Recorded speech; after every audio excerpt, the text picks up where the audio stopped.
بسم اللہ الرحمن الرحیم۔ نبی کریم صلی اللہ علیہ وسلم نے امت کو اس بات کی خبر عطا فرمائی کہ قرب قیامت میں ایک ایسا دور آئے گا کہ جب اطراف و اکناف عالم سے تمام افواج مل کر میری امت پر حملہ آور ہوں گے،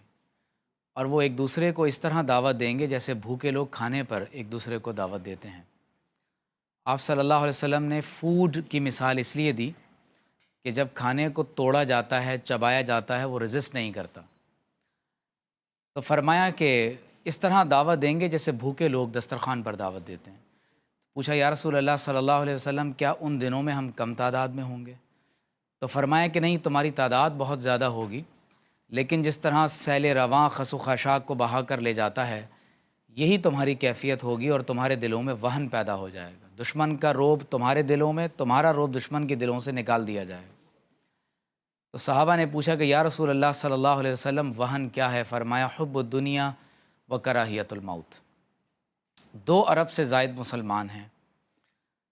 جغرافیائی لوکیشنز جو اللہ نے ان کو عطا فرمائی ہیں، جو اللہ رب کریم نے طاقت اور قوت ان کو عطا فرمائی ہے، دنیا کی کسی نعمت سے ان کو محروم نہیں رکھا گیا۔ لیکن اس کے باوجود اگر دنیا میں آج ہم ذلیل و رسوا ہو رہے ہیں اور لائیو جینوسائیڈ اس وقت غزہ کی سڑکوں اور شاہراہوں پر، وہاں کے بازاروں اور شہروں میں دیکھا جا رہا ہے، تو یقینی طور پر یہ اس حدیث کی عکاسی کرتا ہے۔ میں یہ چاہوں گا کہ آج کیونکہ قدس کے بارے میں بات کی جا رہی ہے، تو اس کا جو اصل پرابلم ہے اس پر جو ہے وہ بات ہونی چاہیے۔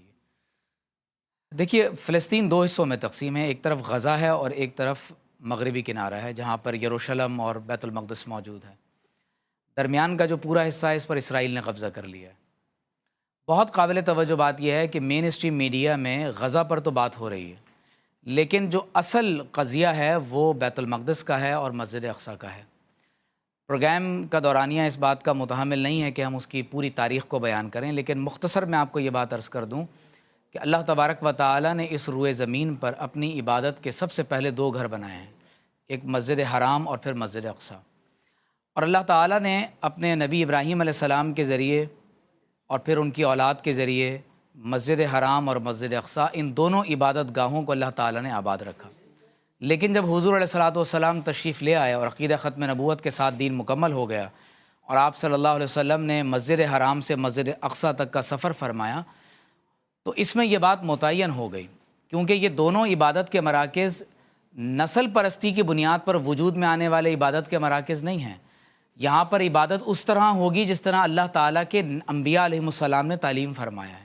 جس طرح اللہ کے آخری نبی صلی اللہ علیہ وسلم نے ہمیں تعلیم دی، اس طرح یہاں اللہ تعالیٰ کی عبادت کی جائے گی۔ تو یہ جو لوگ بات کر رہے ہیں کہ یہ مسجد اقصیٰ، بیت المقدس، ٹیمپل آف سالمن، ہیکل سلیمانی، آپ اس کو جو بھی نام دیں، تو یہ تو یہودیوں کا مقام ہے، یہودیوں کے حوالے کر دیا جائے تو یقینی طور پر یہ تاریخ اور شریعت سے جہالت کی بنیاد پر ہے۔ فلسطین کا قضیہ یہ کوئی محض ایک سیاسی اور معاشی مسئلہ نہیں ہے، یہ قضیہ اسلامیہ ہے۔ اور یہ بات یاد رکھ لیجئے کہ 2 اسٹیٹ سولوشن میں یہ کہہ دینا کہ اس حصے میں ایک جوئش ہوم لینڈ اور ایک پیلسٹینین عرب ریاست بنا دی جائے، اور اس کے ساتھ ساتھ یروشلم کو ایک انٹرنیشنلائزڈ کرتے ہوئے انٹرنیشنل سٹی بنا دیا جائے، یہ شریعت کے خلاف ہے، کیونکہ یہ سرزمین وقف اسلامی ہے اور قیامت تک نہ اسے گفٹ کیا جا سکتا ہے، نہ بیچا جا سکتا ہے، نہ اس کے حصے بکھرے ہو سکتے ہیں۔ اور یہ بات ذہن میں رکھ لیں کہ آج اسرائیل کو 2 اسٹیٹ سولوشن قبول نہیں ہے۔ یہ جب ہمارے ہاں اسرائیل تو خود قبول نہیں کرتا، یعنی وہ تو یہ خود بات اعلان کہہ رہے ہیں کہ یہ تو پورا خطہ ہمارا ہے، کیونکہ جینیسس 15:18 میں جو یہودیوں کے ہاں جوئش ایسکٹالوجی کا پورا تصور ہے، وہ یہ کہتے ہیں پورا خطہ ہمارا ہے، ہم کیوں چیمپئن اور وہ دریائے فرات سے دریائے نیل تک کا ہی حصہ نہیں چاہتے، بلکہ مدینہ طیبہ میں خیبر تک کی بستیاں، نعوذ باللہ من ذالک، وہ اس کا تقاضا کر رہے ہیں۔ تو وہ لوگ جو اس ہسٹری کو ان کی مذہبی اور اپنی مذہبی بنیادوں سے جانتے ہیں، وہ کبھی بھی یہ مطالبہ نہیں کریں گے کہ اسرائیل کو 1 انچ زمین بھی یہاں پر دینے کا جو ہے وہ مطالبہ قبول کر لیا جائے۔ پھر آپ غور کیجئے کہ مسجد اقصیٰ ہمارے لیے کتنی امپورٹنٹ ہے۔ اس کی لوکیشن کے بارے میں لوگوں کے اندر غلط فہمیاں پائی جاتی ہیں۔ بعض لوگ سمجھتے ہیں کہ شاید جو صرف قبۃ الصخرہ ہے، جہاں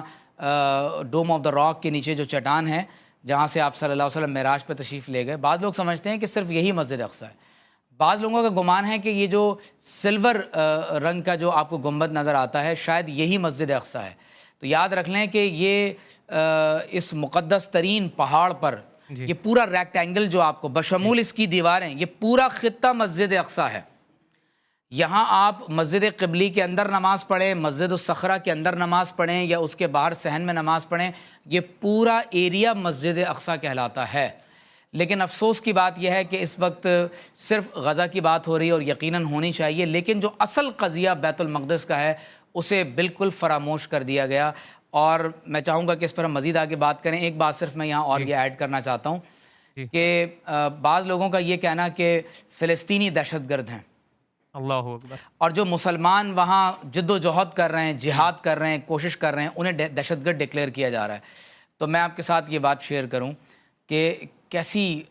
یعنی دل کو دکھا دینے والی بات ہے۔ وہ چھوٹے چھوٹے معصوم بچے جن کے خلاف فاسفورس بام استعمال کیے جا رہے ہیں، اے آئی پاورڈ ویپن استعمال ہو رہا ہے، انوائرمنٹ کو ان لیویبل بناتے ہوئے اسٹاویشن کو ایز اے وار ٹول استعمال کیا جا رہا ہے، پانی نہیں ہے، کھانا نہیں ہے،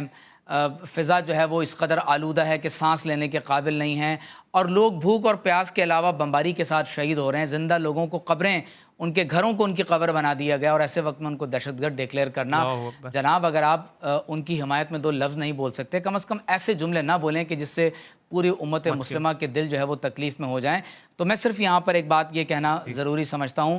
کہ بیت المقدس مسلمانوں کا تیسرا حرم ہے، اور یہ حرم قرب قیامت میں اس قدر امپورٹنس رکھتا ہے کہ یہیں سے عالمی جنگوں کا سلسلہ شروع ہوگا اور یہی مرکز بنے گا۔ تو پوری امت مسلمہ کو چاہیے کہ وہ اس خطے کو اپنی جو ہے وہ وار اسٹریٹجی کا وہ حصہ بنائے۔